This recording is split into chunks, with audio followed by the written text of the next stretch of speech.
kwa sababu ukirudi tayari wamenuna watu. Na kama mama ameshalala mapema tu, wewe unasikia anasema kwenye speaker tu, hujaona mezani, hujaona mezani, ambapo sio tabia. Ukiona mke wako anakwambia kiko mezani, uje tayari ameshaungana na watoto. Sema amina. Kwa hiyo sasa unatakiwa uanze kuweka mipango mapema. Kama una vitu vyako uanze kuweka tahadhari, maana wenzako wana mpango na wewe ufe ili waendelee kutumia. Sema amina. Halo, tuko pamoja? Kwa hiyo baba kama mtawala wa familia anatakiwa awe makini, nao kina mama wanatakiwa makini. Mwanamke ndiye ambaye anamfanya mume wake aishi miaka mingi. Wewe unafikiria hivi kwa nini? Unafikiria kwa nini katika ulimwengu tuliokuwa nao orodha ya watu wanaokufa wengi ni wanaume, wanawake ndio? Umeshaje kutafiti kwa nini? Yaani nenda sehemu yote, nchi yote unakuta wajane, wanawake ndio hawana majukumu.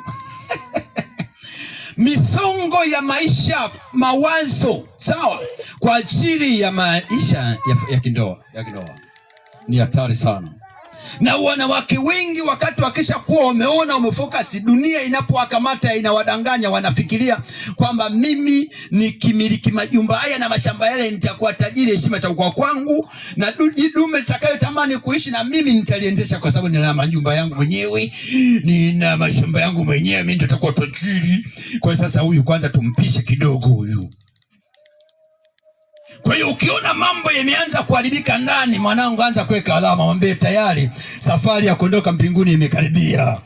Hao wanawake wakati mwingine wakivamiwa sio watu wazuri, lakini mwanamke ni mtu mzuri kama anakaa kwenye njia ya Mungu. Maana yake yeye atasababisha familia kuwa vizuri, kwa maana watoto wake na mume wake kuishi miaka mingi. Hao watu watazeeka pamoja mpaka wanatembelea fimbo. Baba na mama wamezeeka, wana historia. Kwa nini? Kwa kuwa mama amekaa vizuri, amemshika vizuri mume wake, amemtunza vizuri mume wake, amefanya mambo yanayostahili, wala kuwa na ila, hakuwa na moyo mbaya, na watoto anawasimamia.